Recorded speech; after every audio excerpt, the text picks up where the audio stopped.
Y es un honor para mí presentarles a la doctora Carolina De Petri. Ella es investigadora titular B de tiempo completo en el Centro Peninsular de Humanidades y en Ciencias Sociales del UNAM. En Mérida, Yucatán, es responsable de diversos proyectos de investigación del UNAM y del CONACYT y coordina el seminario Poéticas y Pensamientos, Relaciones entre Literatura y Filosofía. Sus investigaciones han estado dedicadas a la poética y las estéticas literarias, así como la literatura de viajes. Entre sus publicaciones, en temática de viajes, pueden mencionarse la escritura de los viajes del diario descriptivo a la literatura, El héroe involuntario, Frédéric de Baldec y su viaje por Yucatán, también Viajeros por el mundo maya, Sisigias y cuadraturas lunares y geografías literarias de América. Y en esta ocasión nos va a presentar la conferencia La literatura en la ciencia, el caso Baldec. Muy bienvenida, doctora. Bueno, muchas gracias. Gracias, primero, no está Linet, justo que le tengo que agradecer a Linet por todo el trabajo, ¿no?, de organización de esto, que ha sido tan amable y tan prolijo para los que venimos de fuera. Y a este instituto, ¿no?, que nos cobija, y al Centro de Estudios Mayas. Bueno, yo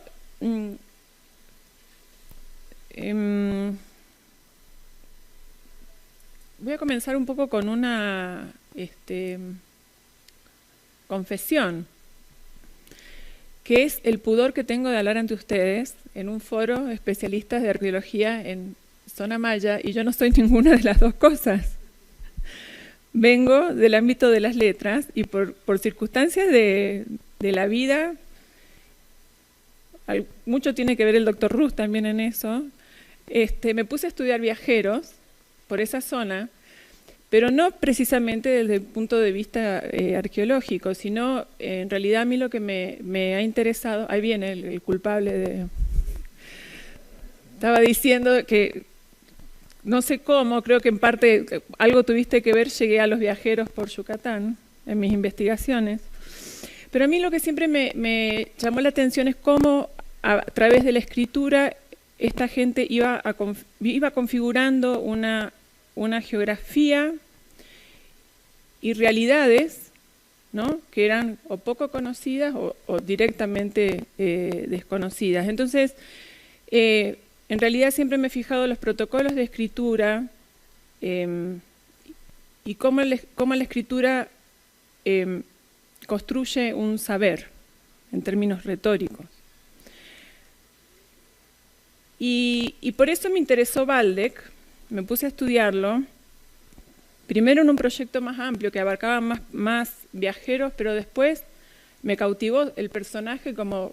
Miguel Ángel lo expuso acá, sobre todo para una persona de literatura, trabajar con un mentiroso, digamos, fantástico. Entonces me cautivó y ya me quedé con él y terminó saliendo ese libro que muy gentilmente han puesto acá, nuestras publicaciones que no se ven en ninguna parte. Me estaban preguntando dónde lo podían conseguir. Bueno, no sé. Incluso el libro original de Baldec que está en el Fondo Reservado de Estéticas, ¿no?, que es un hermoso libro. Bueno, yo voy a partir de una evidencia. A Baldec no lo voy a presentar, acá está, y después de lo que contó Miguel Ángel ya queda más o menos trazado el panorama de quién fue, qué hizo, creo que básicamente lo sabemos. Voy a partir de la evidencia de que Baldec escribió un relato de viaje por Yucatán. Lo hizo además en una época en que el género estaba muy de moda. Se leían muchos testimonios de viaje y lo hacía tanto el público curioso como el especializado de los círculos de saber. Esto hace que el relato de viaje sea un género de difícil ubicación, ya que debe, por un lado, transmitir conocimiento confiable sobre una parcela del mundo y, por otro, hacerlo de forma amena. Desde Humboldt en adelante se instaló para los escritos de viaje la máxima horaciana de enseñar deleitando. El deleite recae en la potencia literaria que tienen estos escritos.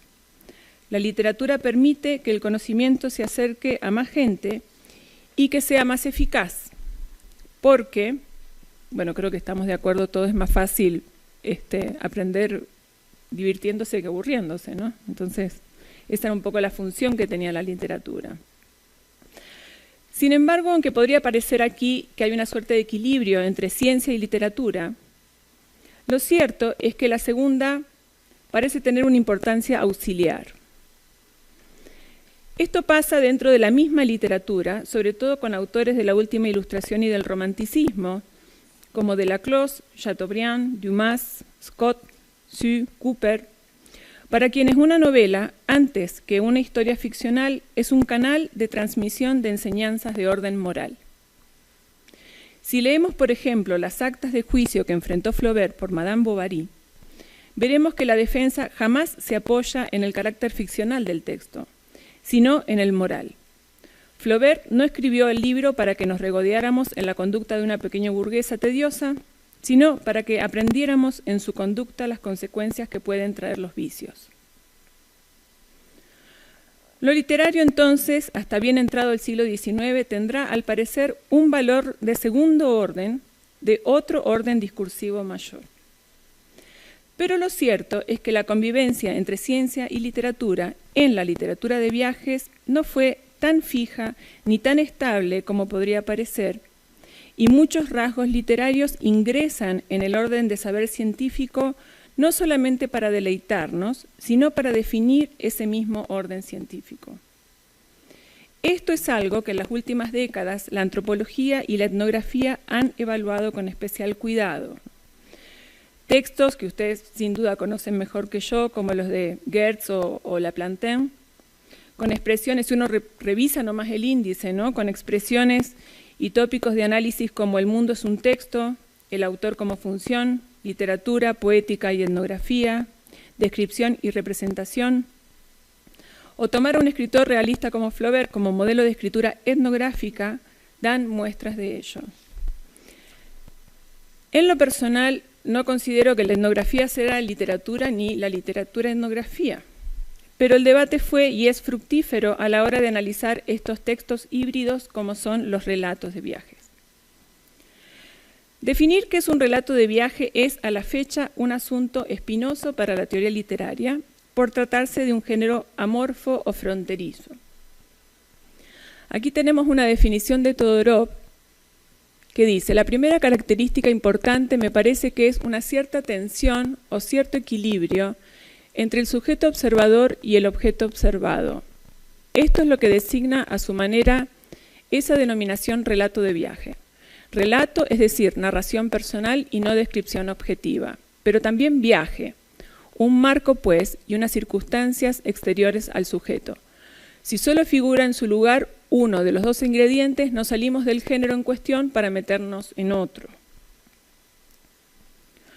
Todorov, vemos, dice que en un relato de viaje hay un cierto equilibrio entre el viajero, lo que observa y lo que escribe, lo que en síntesis quiere decir que un relato de viaje está definido por una convivencia equilibrada entre un discurso que sigue las pautas del conocimiento científico o pseudocientífico y un discurso autobiográfico. Y ese equilibrio debe mantenerse como si fuesen dos platillos de una misma balanza con igual gramaje, porque si esto no ocurre, nos salimos del género relato de viaje y caemos o en un discurso científico o en un discurso autobiográfico literario. Esta es una postura, la de Todorov. Hay otra que sostienen especialistas como Alburquerque García, que estuvo dando un curso hace poquito aquí, que afirma que en un relato de viaje deben predominar los rasgos propios de la ciencia frente a los literarios. En ellos, lo real debe imponerse a lo ficcional, hay más descripciones que narraciones y lo objetivo prevalece sobre lo subjetivo. Y eso es así porque los relatos de viaje están anclados en hechos que han sucedido en la realidad, o sea, fuera de la palabra, fuera del discurso, con entidades reales, en lugares reales, de los que se quiere informar de manera veraz objetivamente y sujetos a un esos testimonial.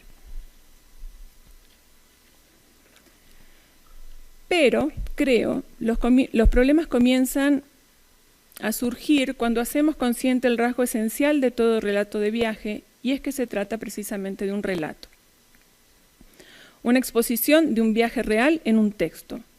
Un viaje que toma la forma de una historia a través de palabras escritas por alguien. Entonces, nos incomode o no, la realidad expuesta en un relato de viaje es el resultado de un entramado narrativo muy cercano, salvo, claro, por la ficcionalidad, y eso incluso, creo yo, habría que revisarlo, sobre todo en autores como Waldeck, ¿no? Entonces digo que un entramado narrativo muy cercano al de cualquier relato ficcional. Hay una historia, hay selección de secuencias de espacio y tiempo, hay un orden determinado de los acontecimientos, hay definición de focalizaciones y perspectivas narrativas, hay determinado uso de deícticos y tiempos verbales, hay una voz enunciativa, hay personajes con rasgos bien definidos que viajan o se encuentran en el viaje, etcétera, etcétera.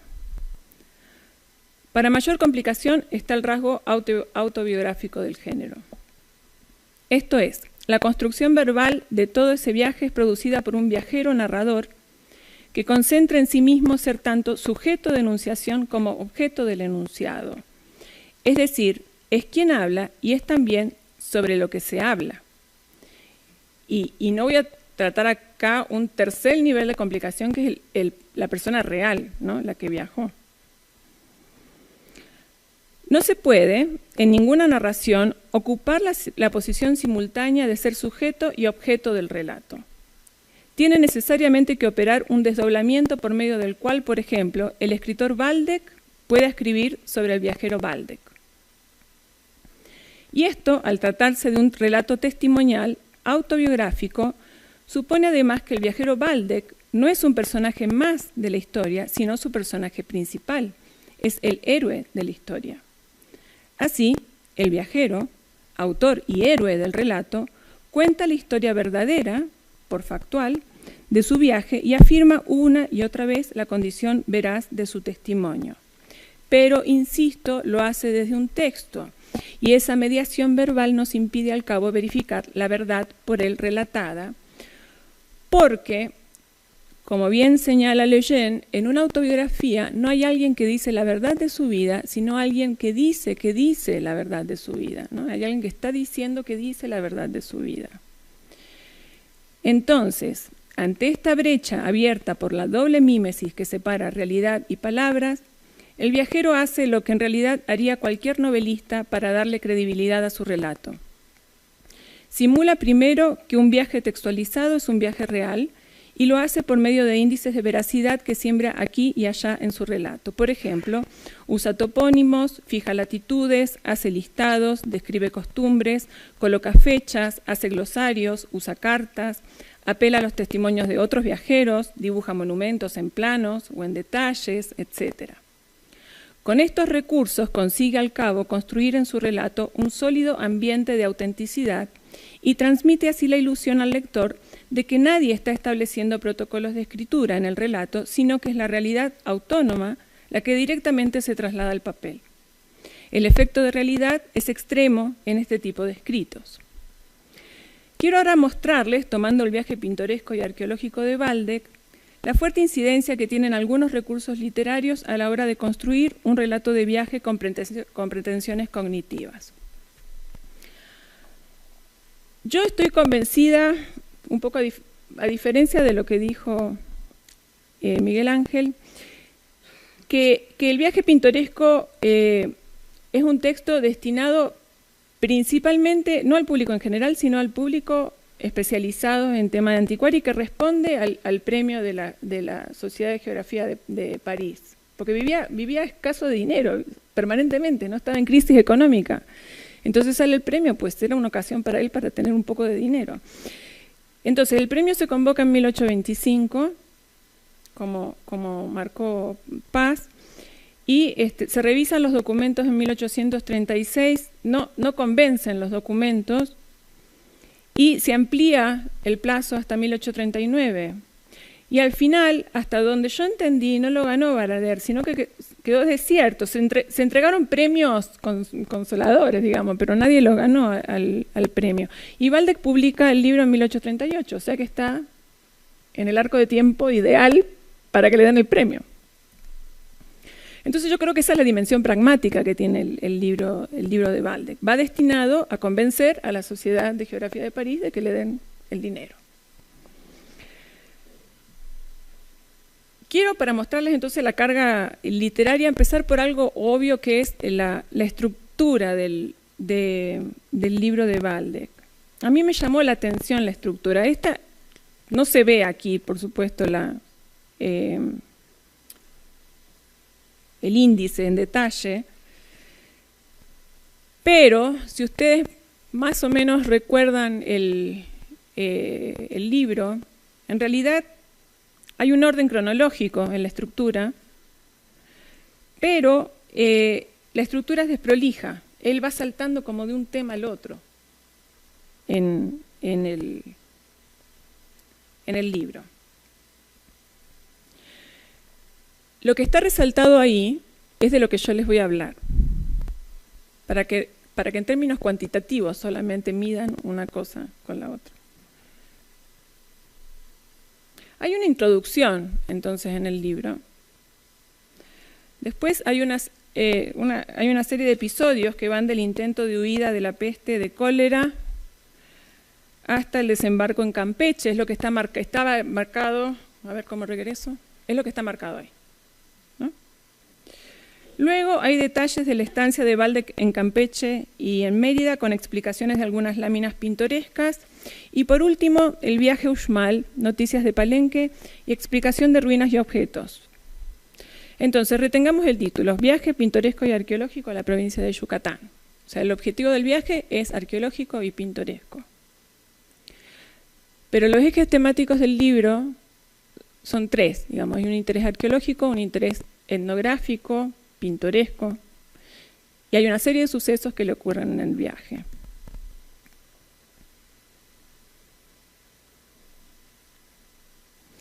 Entonces, ¿por qué decidió, esta es la pregunta que yo me hice en su momento, ¿por qué decidió comenzar precisamente su libro con eso último, digamos, con la serie de sucesos, y no, por ejemplo, con un estado de la cuestión en los estudios por la zona que él, como se desprende de sus diarios, bien conocía?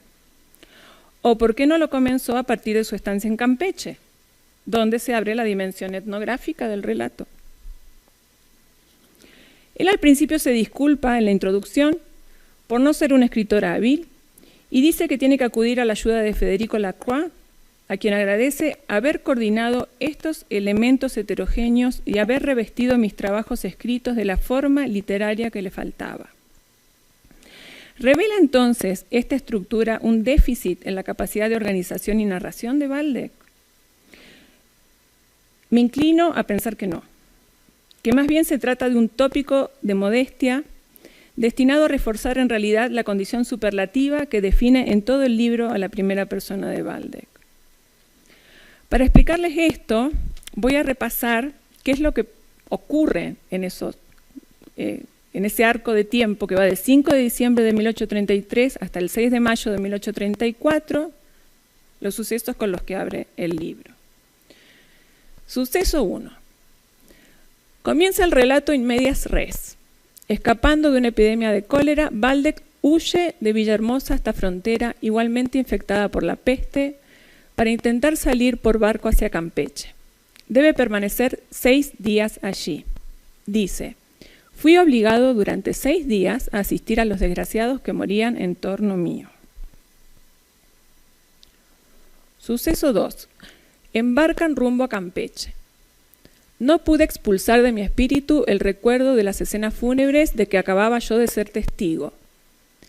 El barco casi naufraga por tocar fondo 9 veces.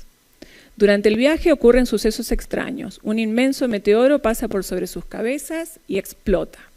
Luego el horizonte se ilumina con una suerte de lluvia de fuego. Suceso 3.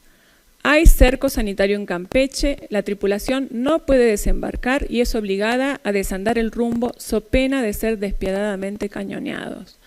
Envían tras ellos una chalupa con soldados para impedir que desembarquen en el trayecto de regreso. Waldeck declara que, imposibilitados de bajar, están en peligro de morir de hambre y sed en la travesía hacia frontera, además de que deben sortear una fuertísima tormenta. Dice: rechazados en Campeche, la muerte quizás nos aguardaba en Tabasco, y para llegar a la ciudad infectada era necesario desafiar la tempestad que se formaba sobre nuestras cabezas y, cosa 100 veces más horrible, soportar el suplicio del hambre. Bajan a buscar provisiones. Hay un tiroteo insignificante con los 20 soldados de la chalupa. Waldeck queda de guardia con un fusil Robert, con el que asegura poder matarlos antes de que tuvieran tiempo de hacerme ningún mal. Él solo, además, aclara: yo solo me hago cargo de la situación. Luego afirma: se me excusará por haberme extendido sobre esta pequeña campaña nocturna. Todo viajero gusta de recordar las circunstancias en las cuales ha dado pruebas de sangre fría. Suceso 4. Regresa a frontera invadido por el cólera. Dice: las calles estaban desiertas y silenciosas. El espanto y la desesperación hacían mudo a este pobre burgo. Entra en contacto directo con los enfermos practicando algunas curaciones. Suceso 5. Viaja a Villahermosa, regresa, digamos, para intentar conseguir sin éxito un certificado de buena salud que le permitiera regresar a Palenque o ir a Campeche. La epidemia está allí recrudecida y hay un escenario de tensión política entre dos facciones que estallan un conflicto armado del que Waldeck participa. Algunas citas sobre este suceso. De un lado, la perspectiva de caer en manos de un enemigo que no nos daría cuartel. Del otro, la probabilidad de sucumbir a la enfermedad. Dije adiós con el pensamiento a mi familia y a Europa. Después me puse a lamentar que hubiese dejado inconclusos los trabajos emprendidos con ardor y destinados a proyectar nueva luz sobre una parte interesante de América. En resumidas cuentas, a pesar de la fuerza moral que me había sostenido siempre en mis más peligrosas excursiones y que hasta allí no me había abandonado todavía, me encontré en condiciones de espíritu casi análogas a las de un condenado que espera la hora del suplicio. Mi imaginación estaba asediada de imágenes fúnebres. Suceso 6. Vuelve la calma. Decide no regresar a Palenque, sino seguir viaje a Campeche. En el viaje se dirige a un rancho a buscar comida, pero encuentra los cadáveres de una familia entera muerta por la peste. Al llegar a Campeche, abandona la narración de sucesos y entra en la fase pintoresca de su relato. Entonces, todo esto pasa del 5 de diciembre de 1833 al 6 de mayo de 1834. Son 8 páginas de 107 que tiene el libro. Narrativamente, esta secuencia de sucesos está definida por la imposibilidad de regresar a Palenque para seguir con sus investigaciones. El deseo es continuamente impedido por esta serie de acontecimientos puntuales que tienen, si nos fijamos, como eje semántico a la muerte. Durante la epidemia, el rasgo de morir es real y él deja incluso un testamento hológrafo fechado el 15 de febrero de 1834 que está en uno de sus diarios. Pero no es muy factible morir de hambre y sed en una navegación de cabotaje de Campeche a frontera, ni perder la vida en una revuelta de civil de poca monta como esta que estaba en Tabasco. Pero esto es algo que pienso es altamente probable ignoraran sus lejanos contemporáneos de Europa y en contraparte es muy factible que conservaran en la lectura del libro aquello que precisamente Waldeck quiere destacar, su audacia y valor a la hora de sortear enormes dificultades en tierras lejanas, la pericia y sangre fría que demuestra para esquivar la muerte, rasgos que él mismo asimila a la condición de todo viajero que se precia. En términos narratológicos, comenzar un relato de viaje con la exposición de una serie de peligros que el héroe debe sortear y que ponen su vida en riesgo, asegura sin dudas la inmediata atención de sus lectores. El libro abre con una expectativa altísima, pero el suspense cede rápidamente. En pocas páginas, o sea, en 8 páginas, los riesgos son resueltos, los conflictos cesan, la peripecia se detiene y la tensión en términos literarios cae. La muerte como motivo a vencer no vuelve a aparecer en el libro. Es entonces este concentrado de tensión narrativa que abre el libro un recurso literario mal usado por Waldeck. Es un mero preámbulo a lo verdaderamente importante en el libro, que son sus observaciones pintorescas y arqueológicas. Se culpa, como vimos, de no tener habilidad literaria y de haber tenido que acudir a la ayuda de Lacroix. Y dije que eso era para mí un tópico de modestia. Waldeck no fue muchas cosas que dijo era, y tampoco fue ningún ingenuo en su escritura. No es poca cosa comenzar un relato con la historia de cómo logró escapar al insistente cerco que le tendía la muerte en tierras mayas. Con esto, él se está componiendo como héroe de su historia y mostrando a sus lectores, que recordemos son los círculos, sobre todo el francés, ¿no? El círculo francés de saber, interesados en tema de anticuaria mexicana. Esta presentación está estrechamente asimilada al viaje mismo, tal como Waldeck señala, de modo que, según haya sido el viaje, así será el viajero. Una cosa, entonces, es decir que se viaja para aportar conocimiento nuevo a la humanidad, y otra bien diferente decir que se ha puesto en riesgo la vida para aportar conocimiento nuevo a la humanidad. El compromiso con la empresa de saber es infinitamente mayor, y el corolario es simple. Se asume que nadie va a poner en riesgo su vida para tomarse el trabajo de falsear las noticias que transmite.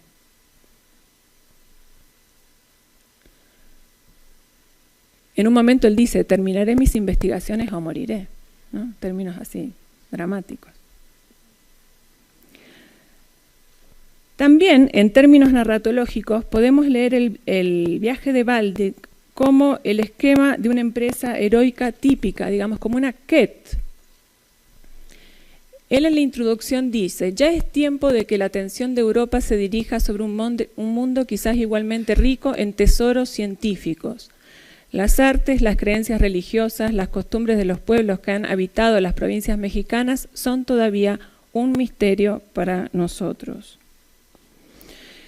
O sea, Waldeck viaja a una tierra rica en tesoros científicos, pertenecientes a un pueblo cuyo origen y destino son un misterio.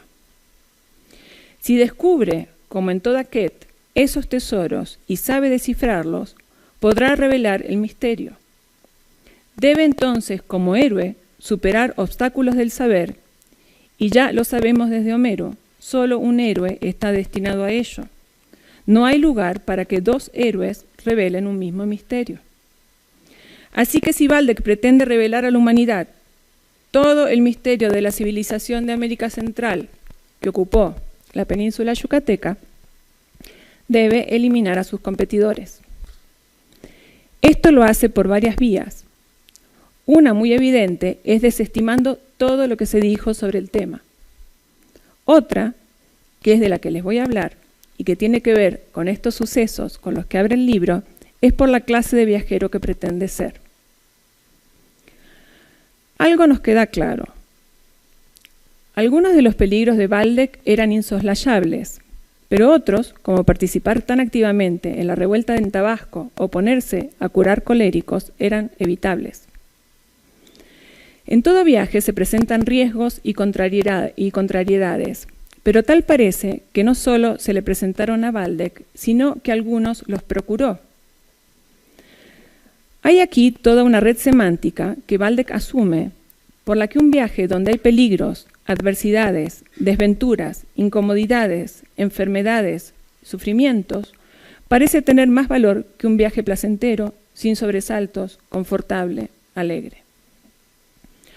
Por esos años surge, a raíz de la revolución industrial, la noción de turista como ese viajero recreativo que sigue rutas prefijadas, o sea, rutas seguras por guías y cuadernos de viaje. El turista prefiere el confort y la seguridad al riesgo de lo desconocido. Esta ética del viajero seguro choca directamente con la ética del viajero romántico, lo que Thompson llama the suffering traveler. Preparando la ponencia, me hice aficionada a unos tés que vienen siempre con una leyenda. Y justo preparando la ponencia tomé un té que venía con esta. There is pleasure in the pathless woods, y con la cita de Lord Byron.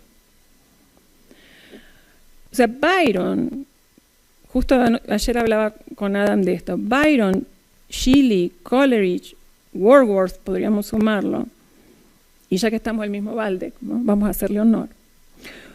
Fueron viajeros que valoraban lo desapacible y viajaron buscando situaciones de peligro que permitieran demostrar su superioridad al ir a luchar contra las adversidades, resistirlas y superarlas. O sea, Byron va a participar en la revuelta de Grecia, pero nadie lo llama. Va y se mete ahí, muere ahí, ¿no? Shelley muere en un naufragio. Coleridge y Wordsworth salían a caminar por las tierras altas de Escocia sin rumbo, por no hablar de los viajes narcóticos de Coleridge, ¿no? También. Y hay una postilla que en el libro de la amiga de Waldeck, la Mary Darby Smith, donde él repasa todos estos personajes que en teoría conoció, por supuesto dice que él era amigo personal de Lord Byron. Y antes de venir acá, vi que Stephens, en uno de sus libros de viaje, creo que en el de Petra, dice que viajaba con el libro de Byron. Así que este es un tema sumamente interesante, ¿no? La influencia de Byron en todos estos personajes. Entonces, el viajero romántico, y Waldeck entre ellos, será mejor y más viajero cuanto más desventuras encuentre en su aventura. Y esta ética del viajar desventurado y riesgoso es lo que distingue al auténtico viajero de los demás. Los arquetipos de viajeros serán en esos años el náufrago, el cautivo y el explorador. Y Waldeck es, en efecto, un explorador de ruinas arqueológicas en una región prácticamente ignorada, cubierta de densa selva, con flora y fauna peligrosa, con clima extremo de ambiente malsano, en tiempos de inestabilidad política, y todo ello nos lo deja bien claro al comienzo de su relato a través de la vivencia de situaciones que funcionan en realidad como metáforas de muerte. La ética del valor de Waldeck no es sino el ethos cifrado en la romantización del viaje, y el diseño de sí mismo como héroe desventurado es una estrategia al cabo para apuntalar la veracidad de su testimonio y la importancia fundamental de su viaje para la construcción de un conocimiento sólido. Como vimos, digamos, él escribió, terminaré mis investigaciones o moriré. De un explorador que da tan claras señales de compromiso y superioridad, no hay sino que esperar sólidas y confiables noticias. Si en un viaje destinado a brindar conocimiento se ha sorteado a la muerte, es para regresar con verdades contundentes, porque el compromiso con la empresa ha sido extremo. Entonces, y ya con esto termino, los sucesos que relata Waldeck al comienzo de su libro no son fruto de su torpeza narrativa, muy por el contrario, es la parte de su libro más literaria que tiene como finalidad sostener toda la construcción cognitiva que le sigue. En síntesis, todos estos sucesos relatados de la forma literaria que se merecen están destinados a construir desde el desdoblamiento autobiográfico al héroe de la historia. Y de esa construcción literaria depende la legitimación de todo el saber sobre una región de América Central que el libro promueve. La literatura, entonces, no se limita solamente a amenizar un discurso que podría resultar árido por la información que transmite. Lo que la literatura de Waldeck demuestra es que es una muy poderosa herramienta para la lenta construcción de un saber. Gracias.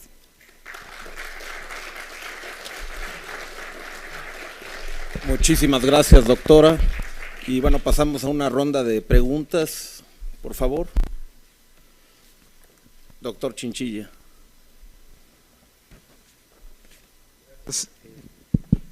Gracias, muy bonita, muy interesante la presentación. Y mencionaste brevemente a Stephens, y yo más que una pregunta quisiera elaborar un poquito sobre lo que mencionaste, porque hay un pasaje precisamente en los viajes a Arabia Pétrea donde él se va al desierto y es un lugar que está infestado de beduinos y que son asaltantes y cosas así, pero luego él se les enfrenta, ¿no? Se encuentra con una banda de beduinos y se les enfrenta y logra pues que no lo asalten y imponer su autoridad ahí, qué sé yo, y ese tipo de cosas que probablemente sucedieron, ¿no? Pero pues también creo que es interesante la elaboración literaria y me explica un poco lo que nos has presentado, me explica un poco esos pasajes de Stephens. Y luego cuando va a Centroamérica, pues una de las primeras cosas que le pasan es que va y hay revolución, ¿no? Y hay guerra y está, se le enfrenta a soldados que le quieren quitar sus papeles, que quieren hacer estas cosas y él se les logra imponer. Nuevamente que puede haber sucedido seguramente o no, pero también me recuerdo de otro pasaje en el cual está en Aguachapán, en El Salvador, y viene el ejército, vienen a tomar el pueblo, pero viene el otro bando también está ahí y hay una situación en la que pasa un ejército y pasa otro y pasa el otro de regreso y se están disparando, y en ese caso Stephens se esconde en una casa y está temeroso de qué le va a pasar y hay balazos y de veras está en serio la refriega. Tal vez no sé si será más realista este pasaje, pero en fin, que muchas gracias por tus puntos de vista. Sí, yo tengo que leerlo de ese viaje ahora a Arabia, porque incluso tengo que releer el viaje a Yucatán bajo esta premisa para ver esas señales, a ver si existen, ¿no? Hay que rascarle, porque por ahí hay que buscar, porque por ahí aparecen las cosas. Ahora, que le pasaran eso es lo mejor que les podría haber pasado a este tipo de viajero, ¿no? Que esté en medio secuestrado por los beduinos, cosas así, es fantástico. Incluso Morelet, que anduvo también por toda esa región después, cuando hizo un viaje por Portugal también tuvo la fortuna de que fue atacado, ¿no? Por unos asaltantes. Entonces eso le da mucho más legitimidad al viaje mismo. Por favor. Interesante presentación. Ahorita por lo que mencionaste y por lo que mencionó el doctor, no pude evitar recordar el texto el texto apócrifo sobre el caso de Máximo y Bartola. No sé si lo ubicas. No. Es un documento, se sabe que no es verdadero, es un fragmento, más bien es nacido de una cita del viaje que realiza Stephens y menciona la situación donde un padre le dice que dentro de la selva existe una ciudad perdida. Es una ciudad perdida donde existen todavía, digamos, una civilización que no ha tenido contacto, no tuvo contacto con los españoles y que oculta su ubicación y demás. Y en 1851 50 se edita un documento donde se inventa una expedición a ese lugar. Y ese documento tiene toda esta narrativa de una lucha contra esta ciudad. Logran sacar supuestamente a dos miembros de la realeza que eran aztecas auténticos y los llevan y los exhiben por Europa en la segunda mitad del siglo XIX. Pero el documento tuvo tal impacto que, bueno, Juan Comas editó un análisis sobre eso. Yo mismo acá estoy ahorita por sacar un librito sobre eso, donde tratan de saber si eran verdaderamente aztecas auténticos y estaban entre los circos y demás estos niños, ¿no? Tenían un problema de microcefalia y demás, pero toda la apelación a la lucha, a la exploración, a lo misterioso que tiene el documento, me parece que queda perfectísimo en tu argumento, ¿no? Si quieres, incluso te lo mando. Sí, por favor, y además eso cruza con otro de los tópicos muy presentes, que es la cuestión de la utopía, por lo que me estás diciendo, digamos, un relicto, de alguna manera, aislado, atemporal, con una organización muy estructurada, que son mitos que perduran incluso en el viaje de Alice Dixon, por ejemplo, ¿no? De estar buscando la Arcadia o la utopía. Una alumna que trabajó conmigo lo analizó eso muy bien, Romina España. Modelos, al fin y al cabo, modelos estéticos y modelos de pensamiento que se van aplicando a la realidad para conseguir explicaciones. Eso lo analicé en una investigación previa que fue sobre viajeros a Patagonia, en donde estaba la famosa ciudad de los Césares, que se suponía que era un relicto español, que estaba ahí perdido en la cordillera, y bueno, se lo siguió buscando hasta el siglo XIX, ¿no? Y después ya pasó, por supuesto, al ámbito, lo agarró la literatura y se convirtió en un motivo literario. Pero me llama la atención a mí la persistencia de ciertos mitos, ¿no? Bueno, en relación a esto de los microcefálicos, hay un trabajo del doctor Jorge Ramón González Ponciano de Ixca y de estas culturas inventadas y perdidas, ¿no? Bueno, ¿alguien más quiere participar? Doctor Peralta, por favor. Agregando información a lo que se está diciendo ahorita, creo que es bueno también evocar algo que muchos de ustedes han de haber visto en un material de una película que se llamó La diosa o la mujer, que era la Venus negra, que hace evocación a una mujer hotentota, que fue precisamente en fines del siglo antepasado, y principios del pasado, exhibida en Europa con toda una serie de situaciones muy peculiares, como un objeto de estudio etnográfico y de tipo también científico, pseudocientífico de aquella época, ¿verdad? En la que pues se convertía algo que era una creencia de que las mujeres de esa etnia tenían los genitales diferentes a los que correspondan a las mujeres occidentales, ¿verdad? Y por ser una africana y que venía de esa etnia. Entonces todo eso creo que se une a esta fascinación, lo que tú estás mencionando, de la literatura, ¿verdad? Que se convierte eso también en un elemento mucho más interesante, ¿verdad? Claro. Gracias. Gracias. ¿Alguien más? Allá, por favor.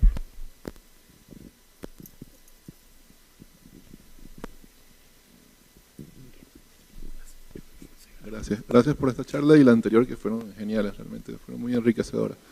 Tengo una consulta.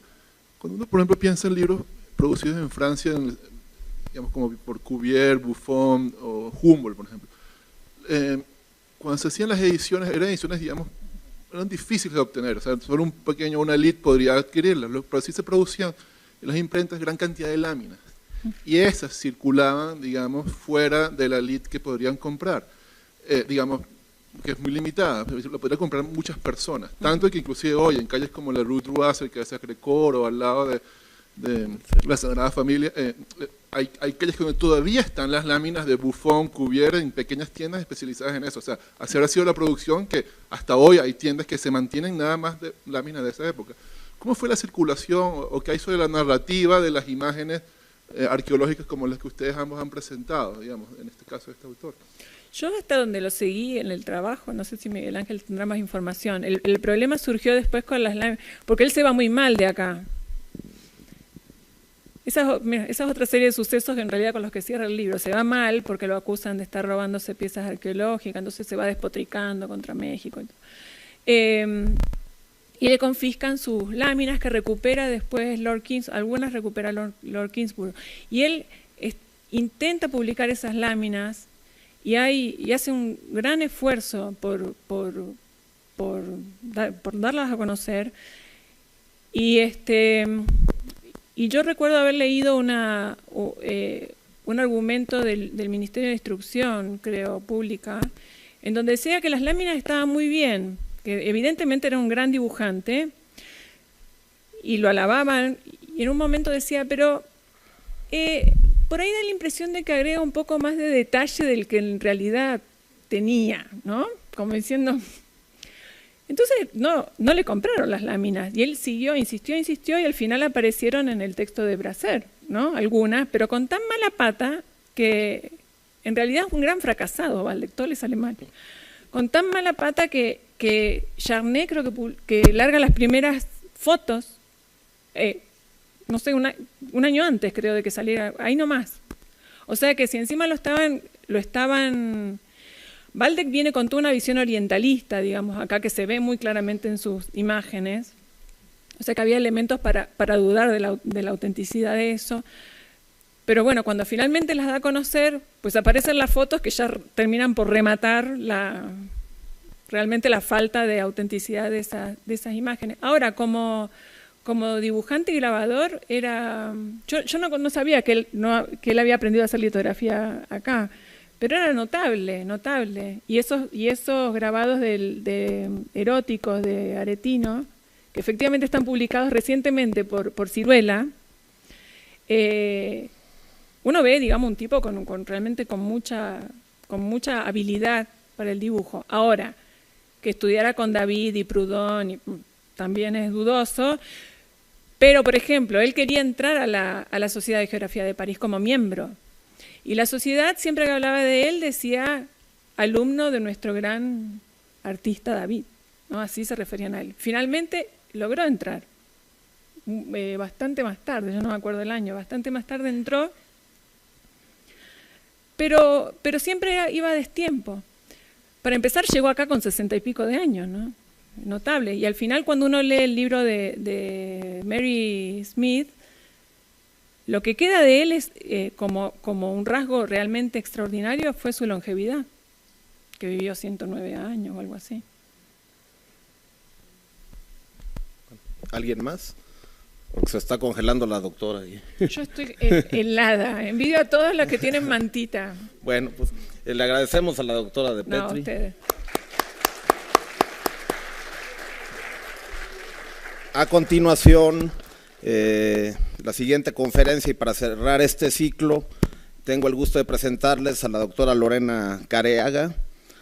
Ella es licenciada en Antropología Social por la Universidad Iberoamericana y doctora en Historia por la Facultad de Filosofía y Letras del UNAM, especializada en Historia de la Península de Yucatán en el siglo XIX, la Guerra de Castas, los viajeros decimonónicos y la historia de la vida cotidiana.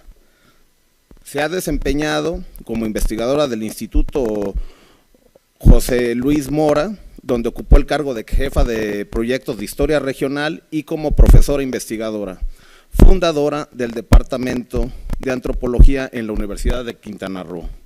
En la actualidad se desempeña como directora general de cooperación académica de esta misma universidad y es miembro del Sistema Nacional de Investigadores. Es autora de diversos libros, capítulos y artículos en revistas académicas. Damos la más cordial bienvenida. Muchas gracias. Gracias. Y bueno, muchas gracias a los organizadores. Me siento muy honrada de estar aquí, de poder compartir con ustedes el trabajo que he hecho con los viajeros de Yucatán. Bueno, voy a empezar hablando de la forma en la que yo he estudiado y analizado a los viajeros en un contexto que tiene como tres vertientes enlazadas. Después quisiera hablarles un poco de lo que estos viajeros nos dijeron sobre la vida cotidiana durante muchas décadas de conflictos en Yucatán, y si hay tiempo, pues quizá algunas reflexiones sobre sus aportes, porque finalmente las ciencias sociales tienen sus orígenes, ¿no? Se desarrollan gracias a muchos de estos viajeros que además ponen a Yucatán en esa historia de la ciencia social, ¿no? En un papel muy prominente, no solo de las ciencias sociales, sino de las técnicas fotográficas y de otros aspectos, ¿no? Y bueno, el tema de los viajeros como fuentes históricas. Estos serían los tres enlaces, las tres vertientes con las que yo he trabajado a los viajeros, es decir, un estado de guerra prácticamente permanente durante todo el siglo XIX en Yucatán, la vida cotidiana y los viajeros.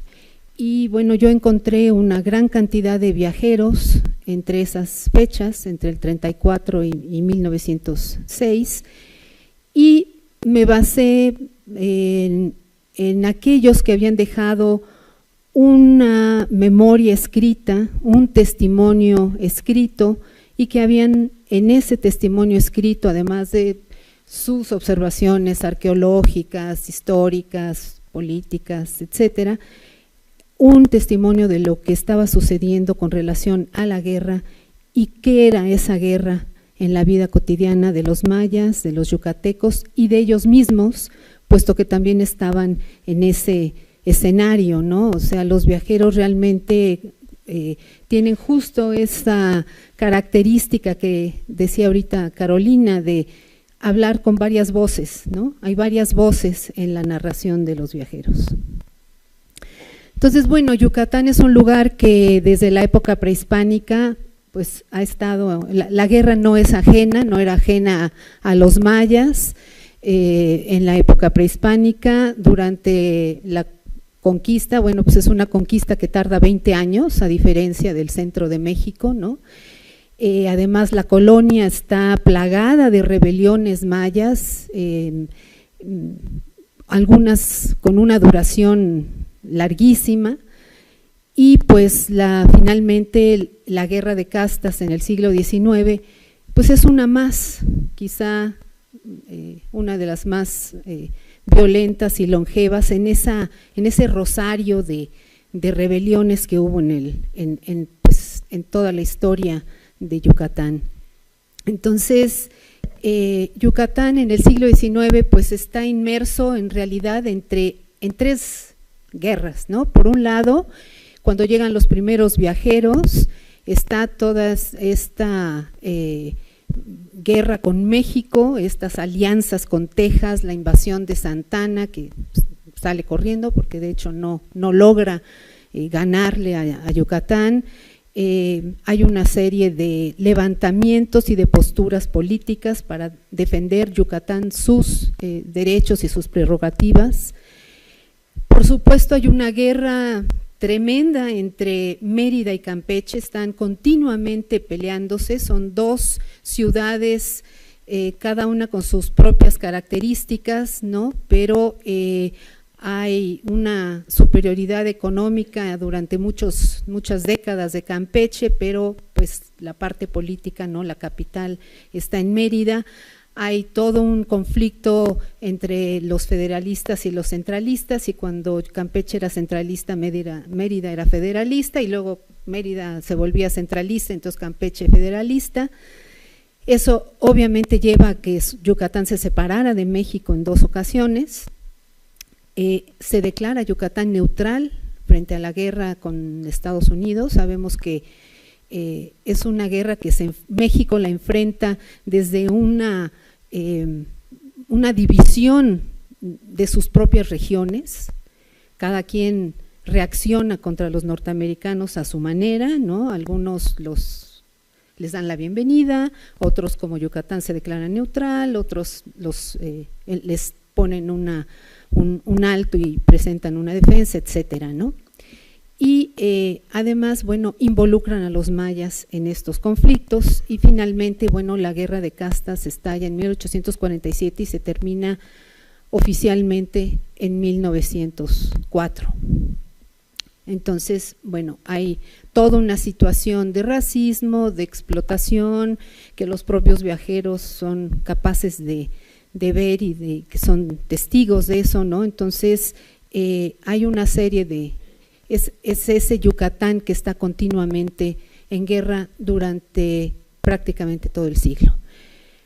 Por otro lado está, ¿no?, la vida cotidiana, y pues las guerras no terminan con la vida cotidiana, o sea, la gente sigue trabajando y se siguen casando y teniendo hijos, y lo que pasa es que durante una guerra o viviendo en un lugar, digamos, fronterizo, o en un lugar en la zona de conflicto, o en una ciudad que está siendo atacada, pues ese estado cotidiano se tiene que estar readaptando y reinventando y renovando todo el tiempo, porque precisamente hay una inseguridad, una incertidumbre, ¿no? Entonces la vida sigue, pero organizada de una forma diferente, y los viajeros son testigos y participantes de estos hechos. Y bueno, salvo contadísimas excepciones, no se ha estudiado la vida cotidiana en la guerra. hay muy pocos estudios, algunos ya son muy modernos de qué está sucediendo en lugares hoy en día con la gente común y corriente y qué les pasa cuando están en una situación de guerra, pero pues para el siglo XIX en México y mucho menos en Yucatán no hay estudios de este tipo.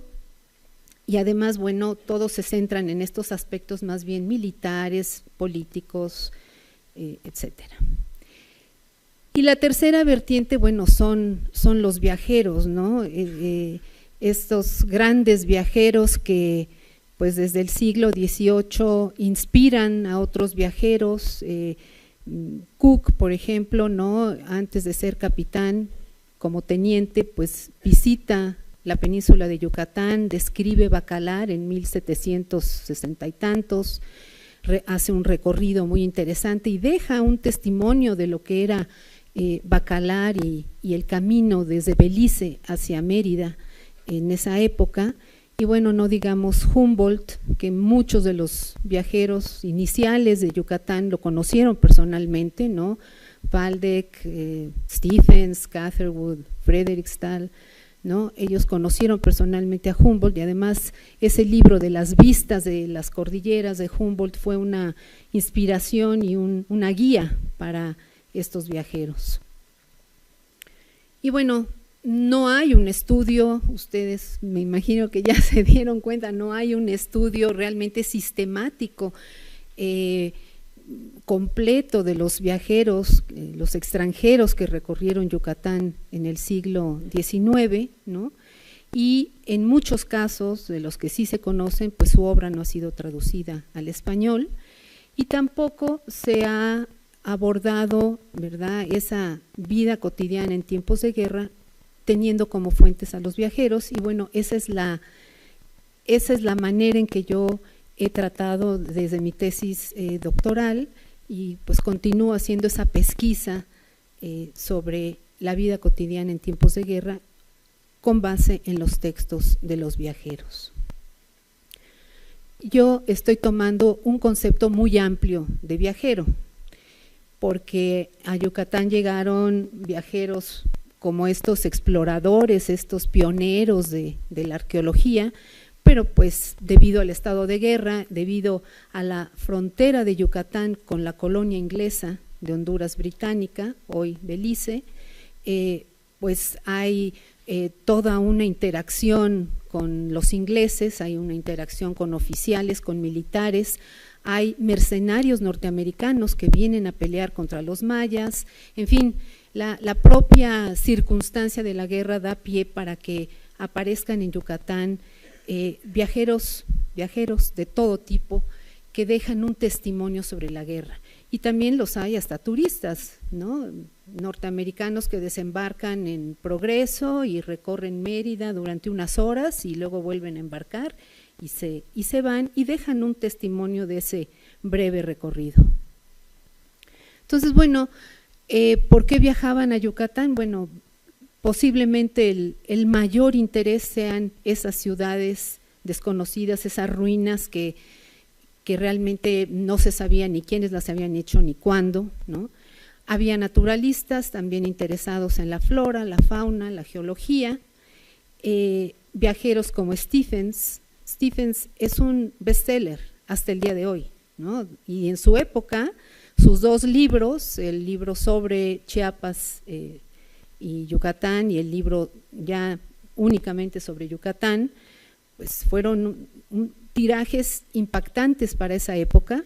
Y si vamos hoy en día a cualquier centro arqueológico, cualquier sitio arqueológico donde haya una tienda, pues te encuentras la obra de Stephens traducida al español y en inglés y en fin, ¿no? O sea, es vigente. Stephens es un viajero vigente, pero que en su época marcó una pauta que todos quisieron luego seguir, ¿no? Y él abrió con sus incidentes, ¿no?, con esa manera que tenía él de describir lo que le sucedía, pues todo un campo para quienes quisieron seguir sus pasos.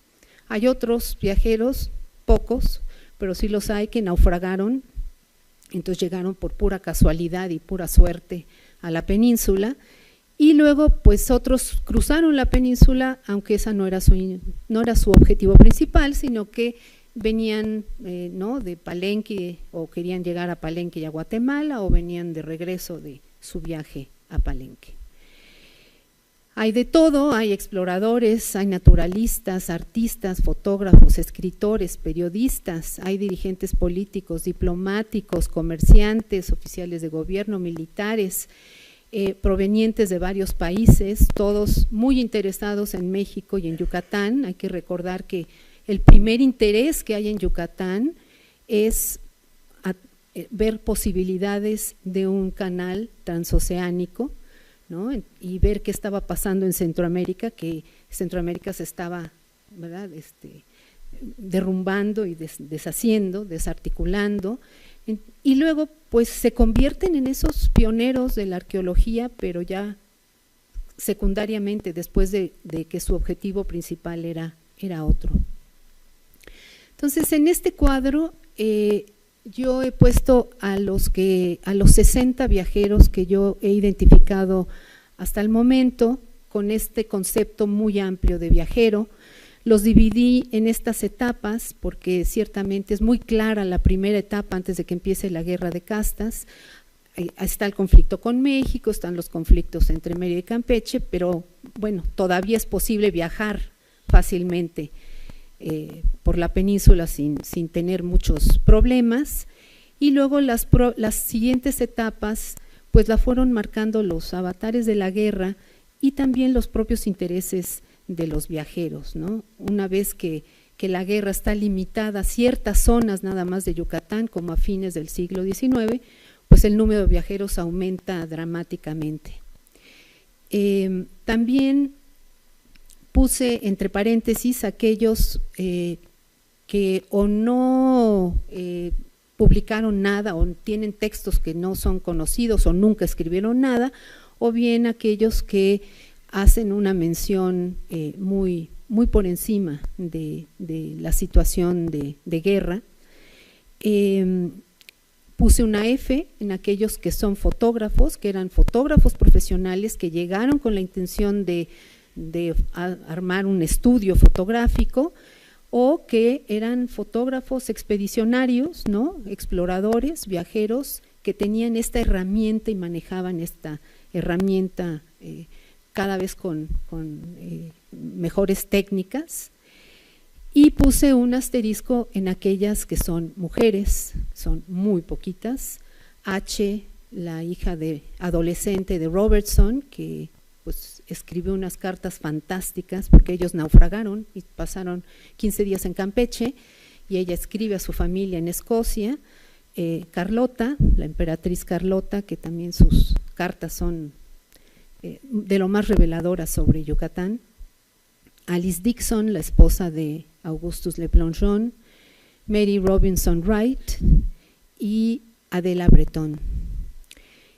Y también los agrupé por nacionalidad, o sea, en azul están todos aquellos que son alemanes o austriacos, en rojo están los británicos que predominan, en verde están los norteamericanos, en amarillo, que no se nota muy bien, están los franceses, hay un guatemalteco, y en morado o en un azul más oscuro están los rusos. Y bueno, este es como el conteo de los mismos, ¿no? Hay 22 británicos, 19 estadounidenses, y van así disminuyendo. Y a mí me interesó también ver quiénes de ellos hablaban español y quiénes aprendieron maya, porque sí hubo varios de ellos que lo hicieron. Tenemos casos como Thompson, como Mahler, como Alice Dixon, como Augustus Le Plongeon, que pasaron muchos años en Yucatán o que estuvieron haciendo muchas visitas, ¿no? Mahler pues llega en 1885 y muere en 1917 y se queda a vivir. Lo mismo Thompson, pasa como 4 décadas, en fin, eran gente que sabía maya, que se podían comunicar en maya, que sabían también español, y algunos otros que provenían de Belice, de Honduras británica, seguramente también por cómo interactuaban con los mayas, tenían que saber maya y sabían también español. Bueno, ¿qué nos dicen estas fuentes?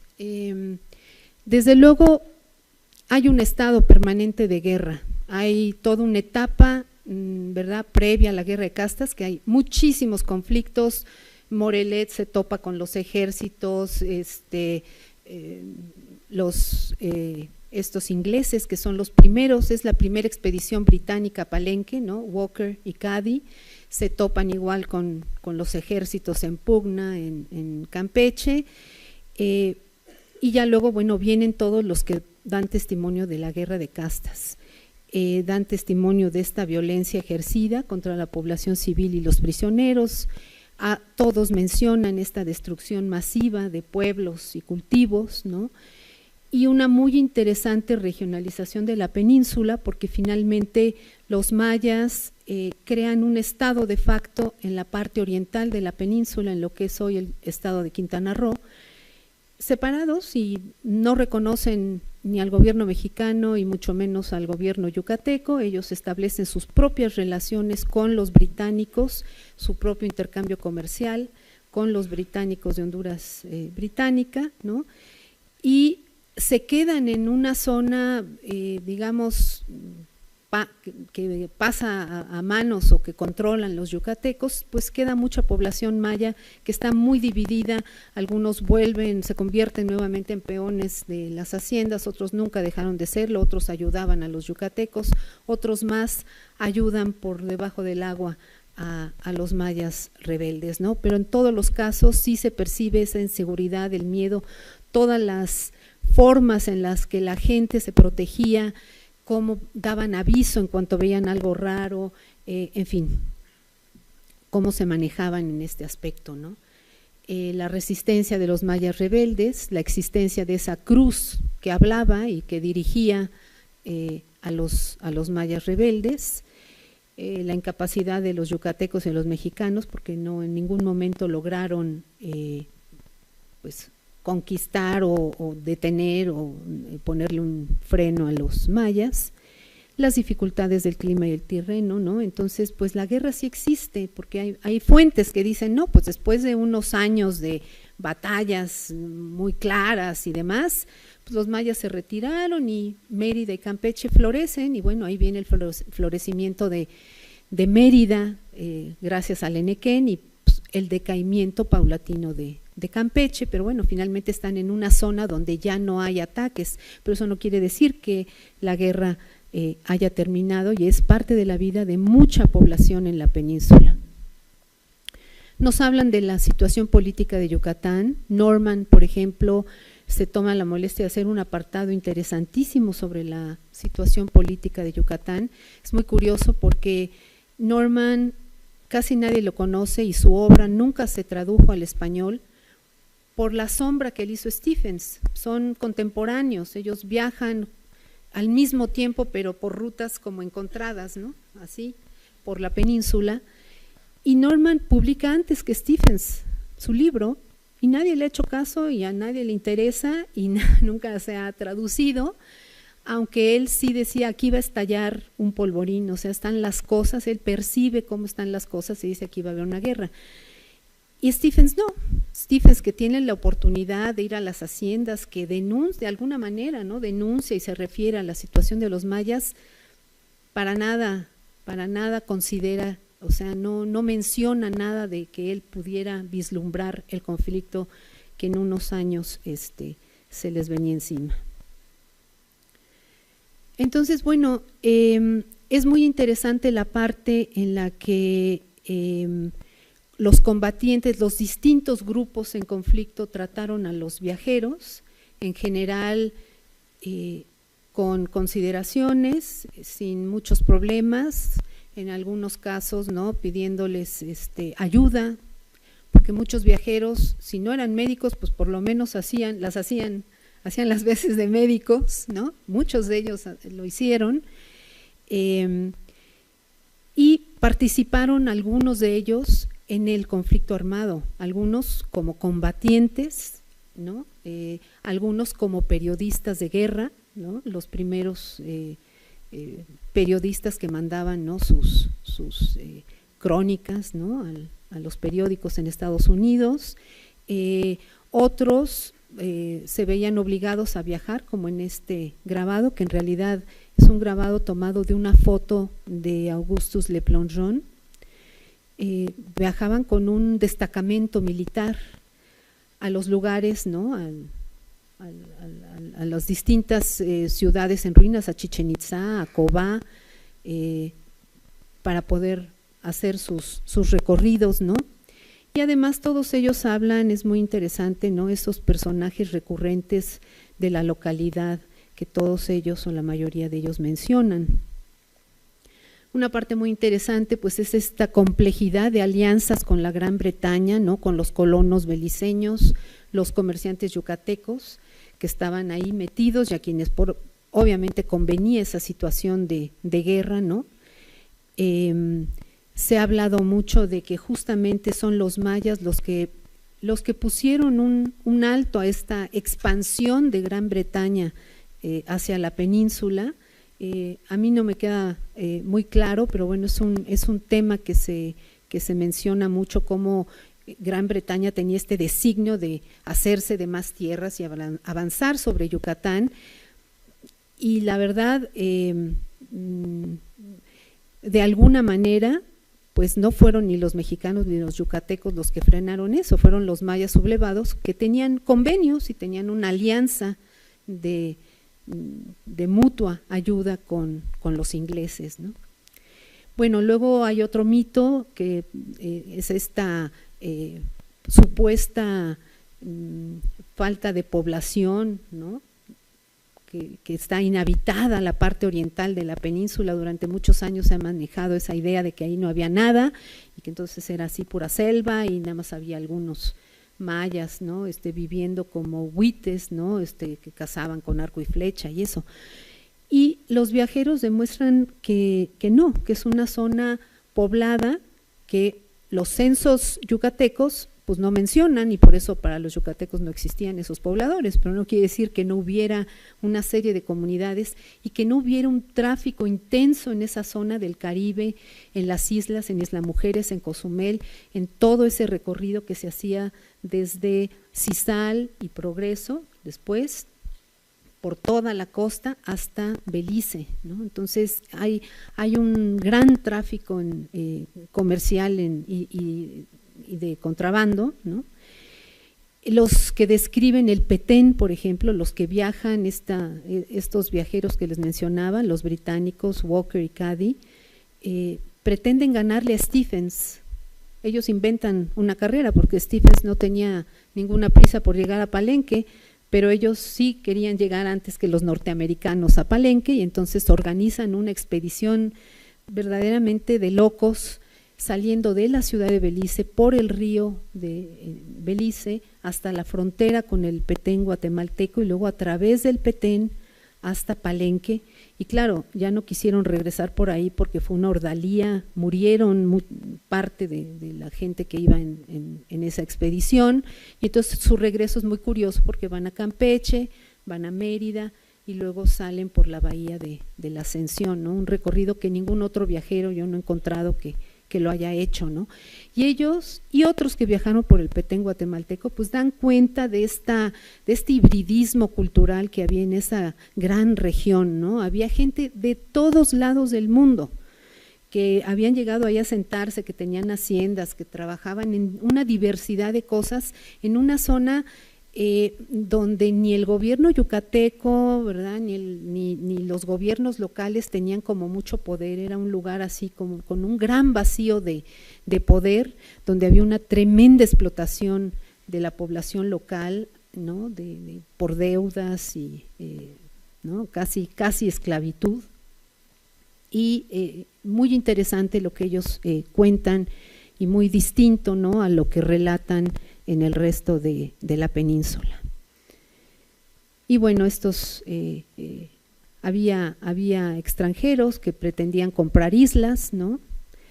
o que pretendían hacer empresas para aprovechamiento de recursos naturales, o por ejemplo todos estos filibusteros que luego tomaron, ¿verdad?, la península como trampolín para atacar Cuba, ¿no? Bueno, esta desintegración de Centroamérica, ¿verdad?, y sus efectos en la región, esta lucha de federalistas y centralistas, y curiosamente Belice aparece ahí como un oasis, ¿verdad?, en medio de ese caos, porque en el Petén, ¿no?, en Guatemala, pues también estaban en conflicto absoluto. Es interesante cómo ellos sí recuperan mucho de ese saber anónimo. ¿Por qué?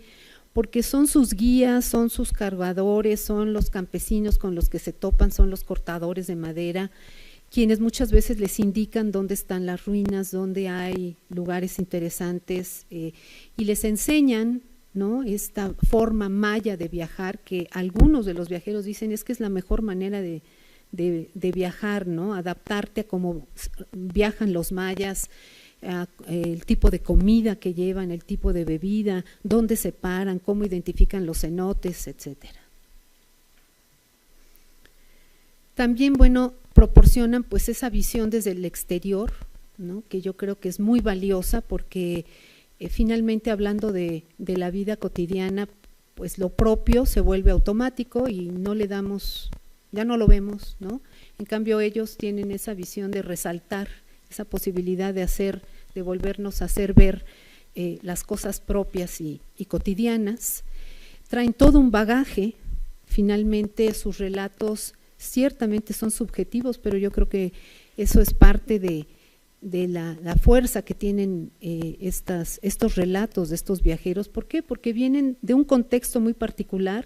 Creo que es importante conocer ese contexto europeo, el contexto, ¿verdad?, de donde ellos vienen, cuáles son sus intereses, por qué están haciendo lo que están haciendo, cuál es el contexto que encuentran en México, cuál es el que encuentran en la península, ¿no?, y por qué les interesa resaltar ciertas cosas. Yo creo que estos relatos dan para muchísimo, para análisis desde un punto de vista literario, cuáles son las voces que están allí, o desde el punto de vista de estos intereses, ¿no?, y de qué realmente ellos están expresando y a qué le ponen énfasis en su forma de describir lo que estaba pasando en Yucatán. Y curiosamente, bueno, todos, absolutamente todos, aún los que venían como mercenarios y mandaban sus cartas y recuentos, que por fortuna son accesibles, pues todos mencionan esas antiguas ciudades en ruinas tan misteriosas, tan, ¿verdad?, que de las que no se sabía nada. Todos mencionan la destrucción y el saqueo de los vestigios arqueológicos. Obviamente ellos no se consideran a sí mismos como que lo están haciendo, pero sí denuncian a muchos yucatecos que regalan, que sacan las piedras y construyen albarradas con las piedras de los edificios, etcétera, ¿no? Los cenotes les llaman la atención absolutamente a todos, y todos tienen alguna explicación de por qué surgen los cenotes y qué son. A todos les llama la atención esa pulcritud de los mayas, el que se bañaran con tanta frecuencia, el que trajeran esas ropas inmaculadas. Y bueno, durante muchos años Waldeck fue una fuente muy importante, pero luego, ¿no?, dejó de serlo cuando precisamente aparece la fotografía, y entonces, bueno, se empieza a ver que Waldeck inventaba muchas de sus ilustraciones o le añadía, ¿no?, y que las fotografías pues ya mostraban más lo que eso era, ¿no? Esas fotografías que algunas de las cuales, muchas diría yo, son una fuente de información actual, porque esos objetos que fueron fotografiados ya no existen, ¿no? Entonces lo que tenemos ahora son esas fotos que los viajeros tomaron.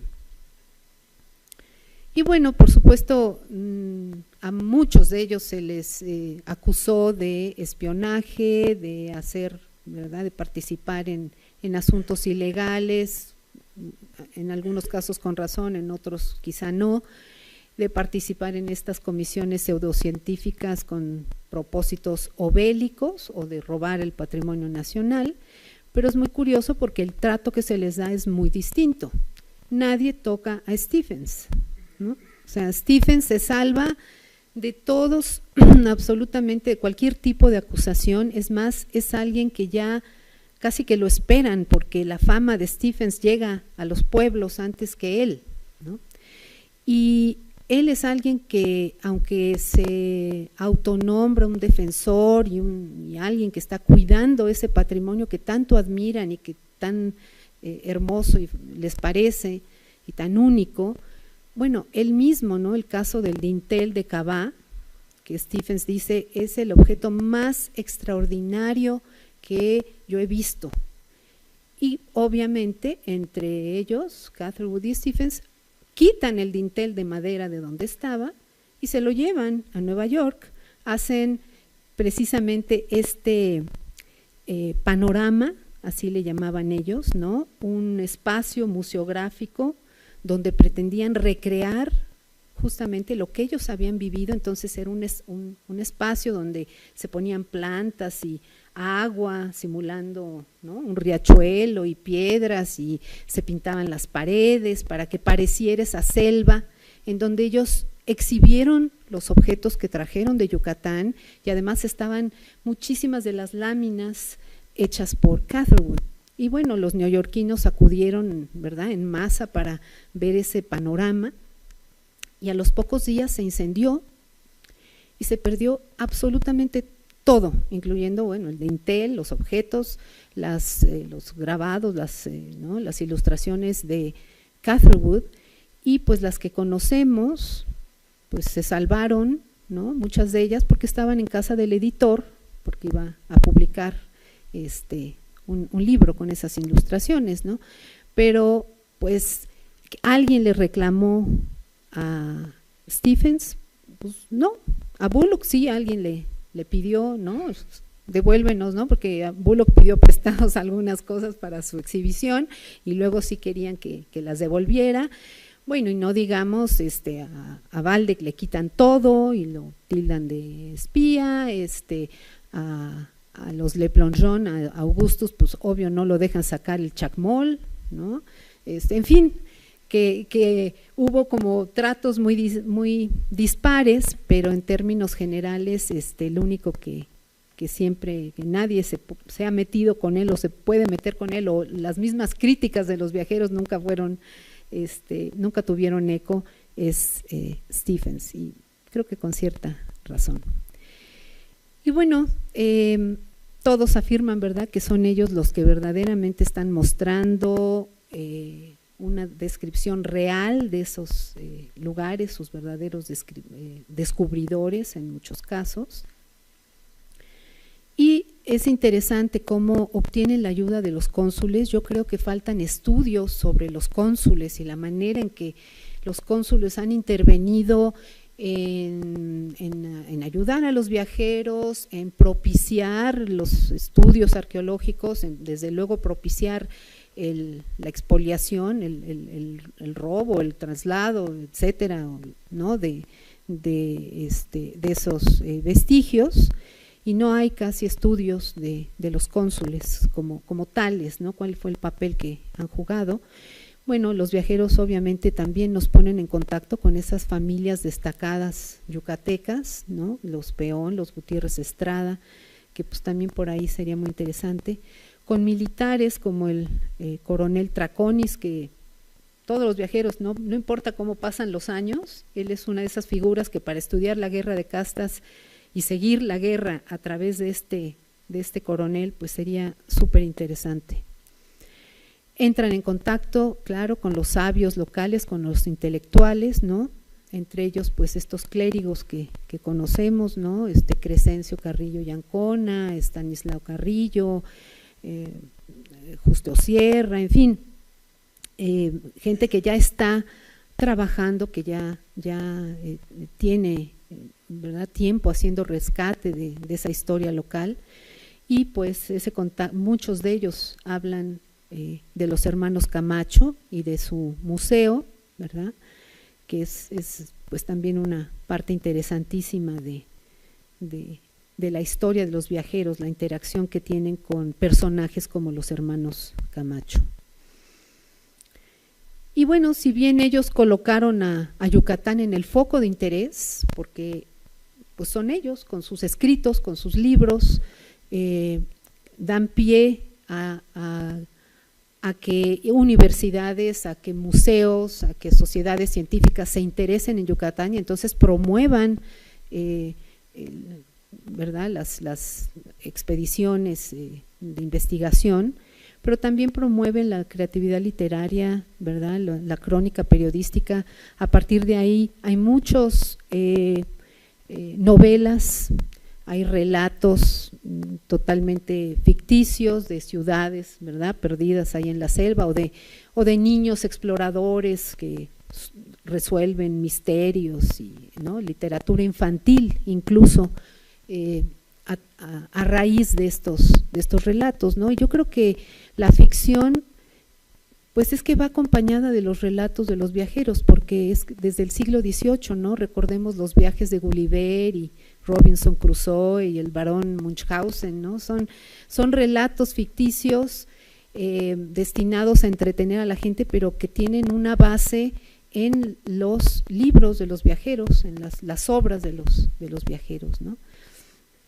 Y bueno, a mí me parece interesante la propuesta de Alice Dixon, porque es la única, hasta donde yo sé, que ella propone una solución al saqueo y a la desaparición de los vestigios. Ella dice, bueno, nosotros, hablando de ella y de Augustus, tenemos calcas, ya hicimos reproducciones en papel maché, tenemos fotos, tenemos croquis, tenemos reproducciones de las pinturas. Podemos hacer un espacio didáctico y de investigación donde no necesitemos los originales, ¿no? Entonces, esa me parece una propuesta interesante pues en un texto muy poco conocido, porque no está publicado, de Alice Dixon. Bueno, creo que pues es interesante pensar en los viajeros como estos historiadores, arqueólogos, antropólogos, pioneros, ¿no?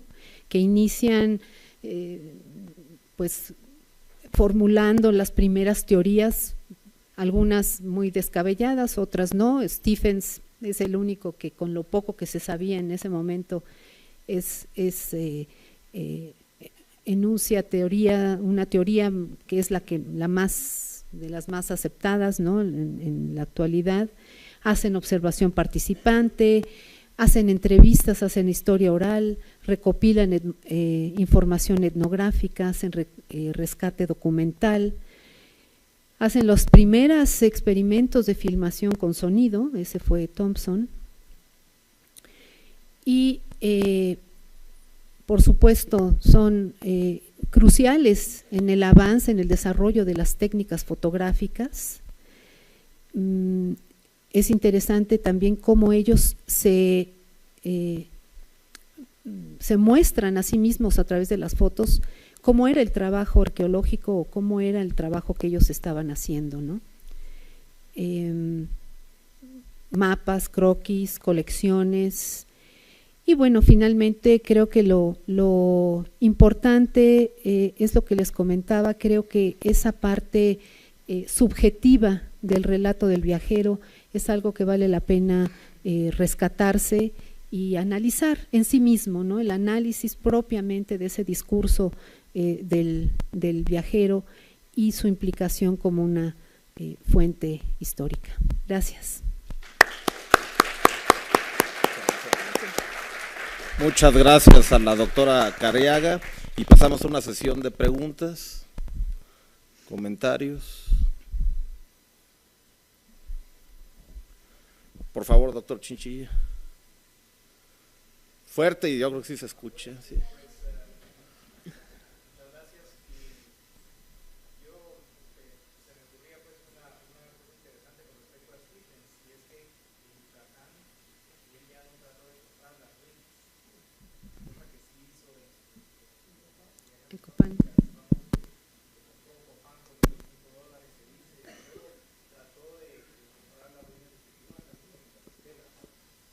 Para llevárselas a Nueva York. Y entonces tal vez es anecdótico, pero es interesante pensar cuál es la diferencia, ¿verdad? O si por sus experiencias anteriores quizás ya desistió de esa estrategia.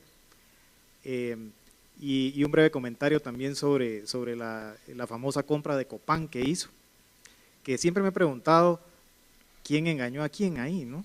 Porque siempre se suele decir que la compró y que el campesino que se la vendió salió perdiendo, ¿no? $25 por aquello.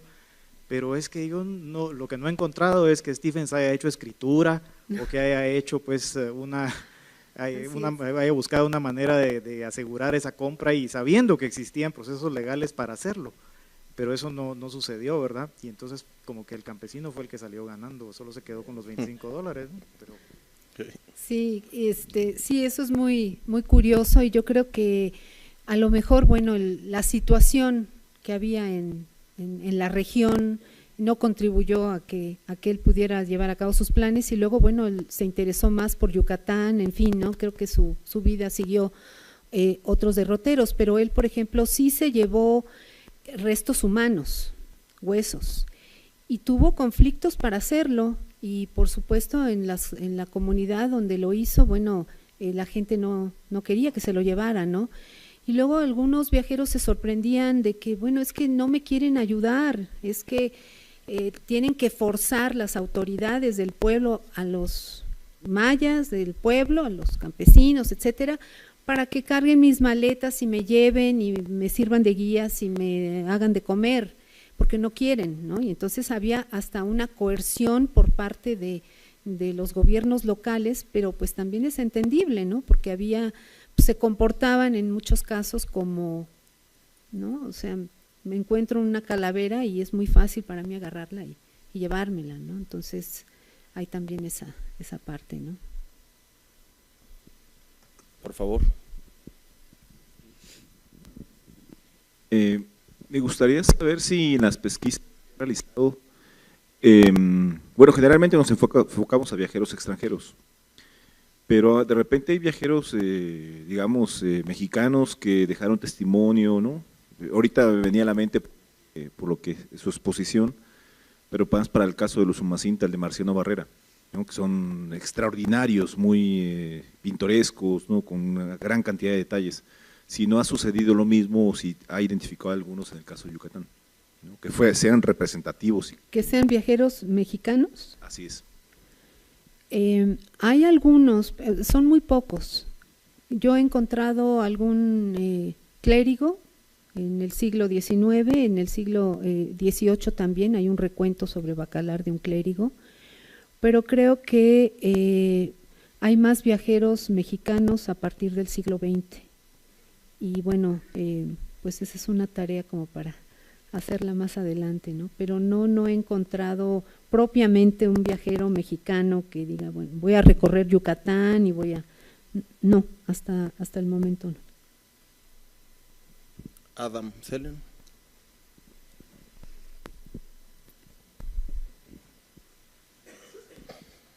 Hola, Lorena. En el diario de Alice Dixon, que publicó Desmond hace poco, cuando lo leí me quedé impactado con algo que siempre mencionan, es que van a los pueblos y quieren comprar comida y no hay, no los quieren vender, ¿no? Hay una escasez de comida sí. En Yucatán y bueno, como la comida es una cosa muy de cotidianidad, digamos, ¿no?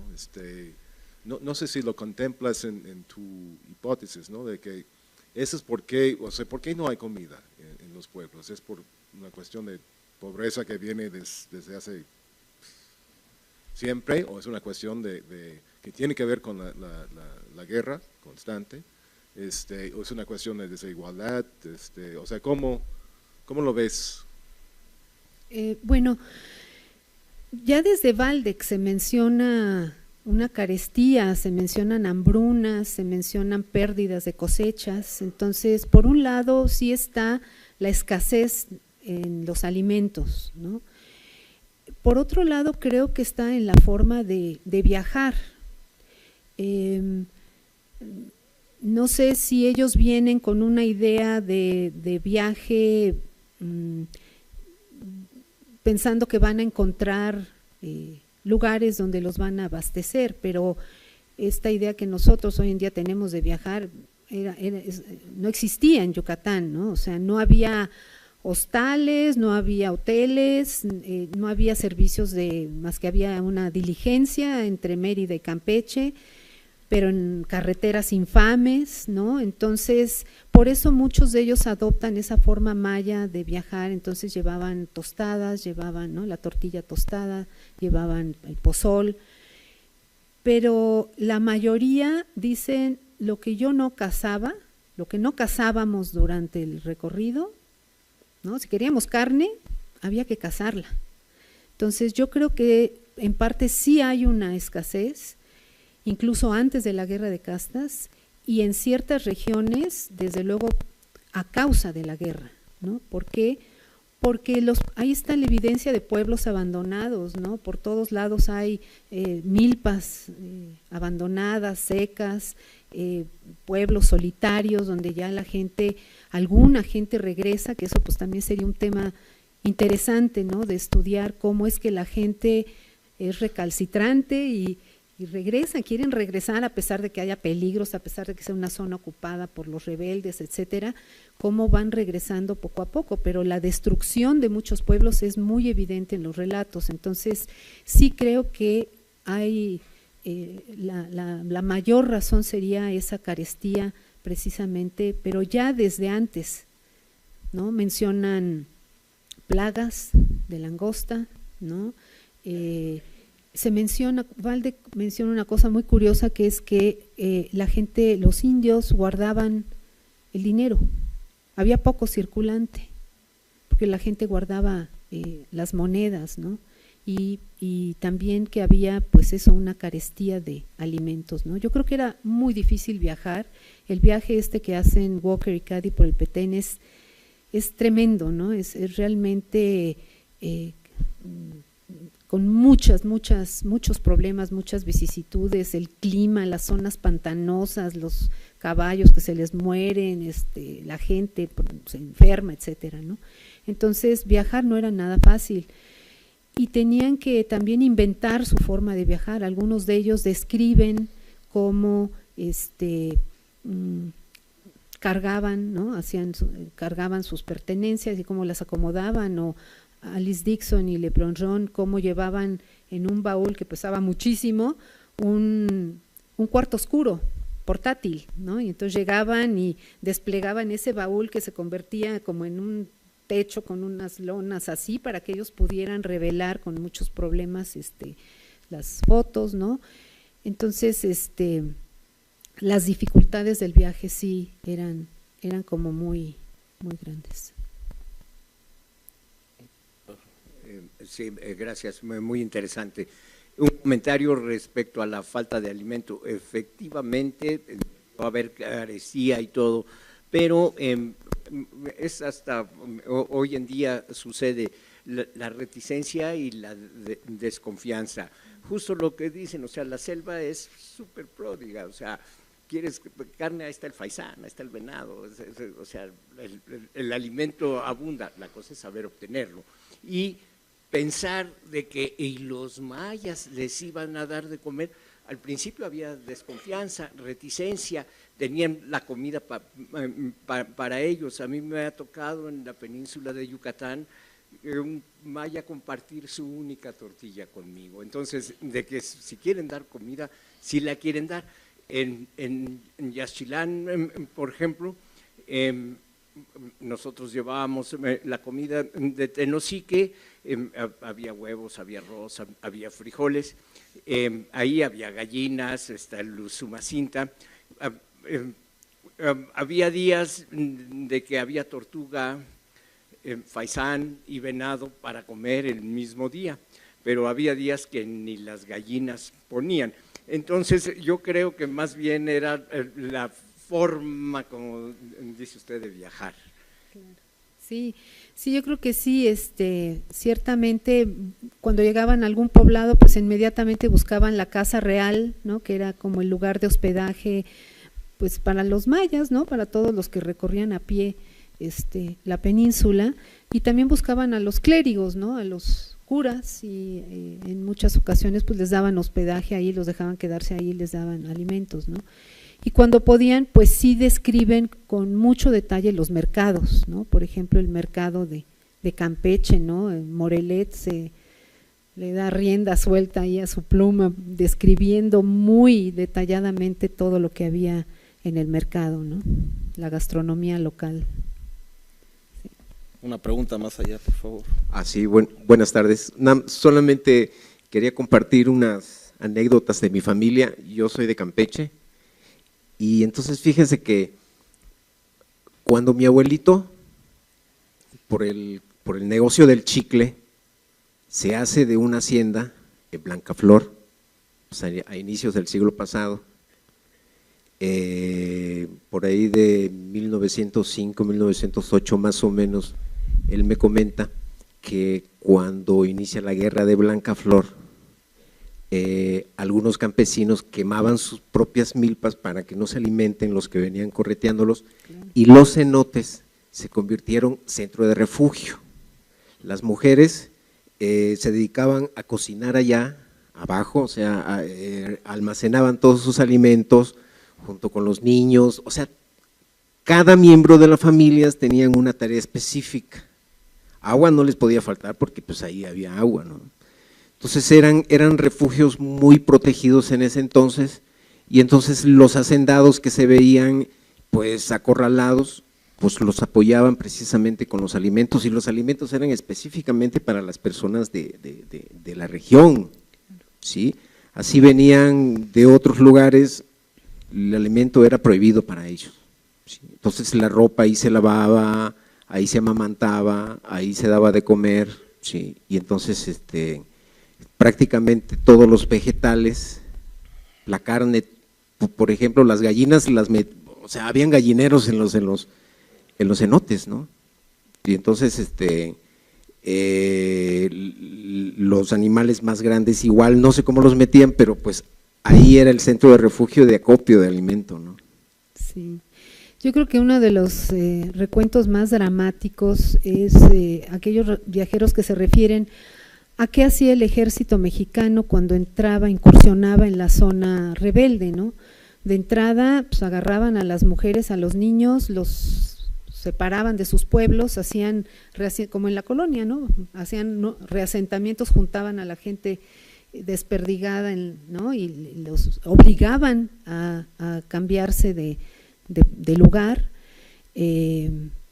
quemaban las milpas, porque esa siempre ha sido una táctica, ¿no? Para forzar a la gente a salir y buscar comida. Entonces el propio ejército quemaba las milpas, luego se las veían muy difíciles para ellos mismos encontrar alimentos, abastecerse, ¿no? Que era uno de los grandes problemas.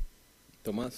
Sí, felicidades, la verdad que es interesantísimo todos estos puntos de vista que quedan como para investigar cada vez más. Pero regresando a lo de la comida, fueron multifactoriales, pero debemos considerar la táctica a la que se enfrentó Cortés en la marcha de las Higueras. Justamente desde ahí tenemos estos incendios de milpas, abandono de los pueblos, de tal manera que cuando llegaba Cortés, esos pueblos estaban abandonados y no había comida. Entonces es una táctica que quizás venga desde la época prehispánica. Claro, sí, ciertamente. Bueno, pues agradecemos a la doctora Carreaga. Gracias.